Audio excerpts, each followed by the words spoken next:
Okay, Alex, I want to talk about timing here on these North Korean, South Korean announcements. You had Vice President Pence over there. There was a little back and forth. Yep. Did he diss Kim Jong-un's sister? Now we hear they're entering these talks. Why now? Well, I think it certainly stands to reason that the sanctions pressure that's been put on North Korea may actually be biting. But I think it's an open question whether Mr. Kim is opening this channel of discussions as out of a sincere desire to reach an agreement with the United States, or if this is a stalling tactic designed to give his scientists more time in the race to really develop the big deterrent that he wants, which is an ICBM that's capable of hitting the United States. Open question. Mr. Kim himself may not even know. He may just be testing the waters. But I think that's the first question we should ask. You wrote that when it comes to these talks, that the ball is in Washington's court. The question is, who negotiates in Washington? Well, one of the peculiarities of how the U.S. has approached the North Korea question is that the president keeps undercutting his Secretary of State, right? Rex Tillerson was in the region and said, well, maybe we would talk with the North Koreans, and then Trump tweeted, well, it's pointless to talk with them. You're wasting your time, Rex. So from the North Korean perspective, it's not clear that they should really talk to anyone but the big man himself, which is Trump.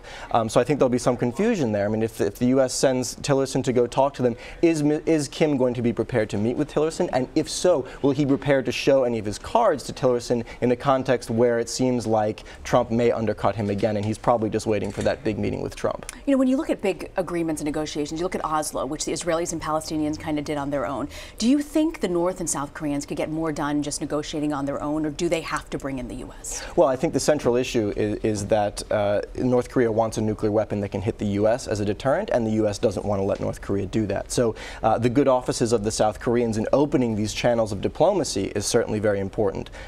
Bringing down tensions on the Korean Peninsula between the South and North is very important. But when it comes down to it, the big geopolitical crisis here is that North Korea wants nuclear weapons that can hit the U.S., and the U.S. doesn't want to let it happen, so you have to have the Americans involved at some level. What do you think, what conditions and guarantees do you think North Korea wants out of this? Well, I think the first thing is probably that Mr. Kim wants to get some sanctions relief, but as part of a broader deal, he would be seeking some kind of security guarantees. Remember, North Korea has been at war with South Korea and the United States for the past 70 years. There's never been a formal peace treaty. So what he'll want is security guarantees. Now, if you're Mr. Kim and you look around at the other people who've been given guarantees for giving up their nuclear weapons, it's not a great picture, right? Muammar Gaddafi in Libya gave up WMDs in 2003, ended up killed in a NATO-backed uprising in 2011.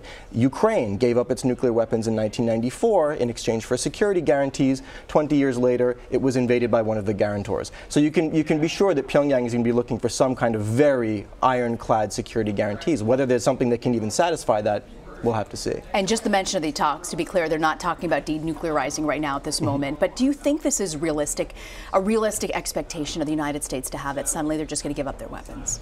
Well, I think they would give up their weapons in exchange for a whole raft of things, which it remains to be seen if the United States is willing to give. Sanctions relief. At what point do you give the sanctions relief? Do the North Koreans have to freeze first, start denuclearizing first, and then you relieve sanctions? The sequencing issues are going to be extraordinarily complicated, but I think the big issue is that Mr. Kim is going to want a security guarantee that maybe the U.S. and South Korea can't even give him.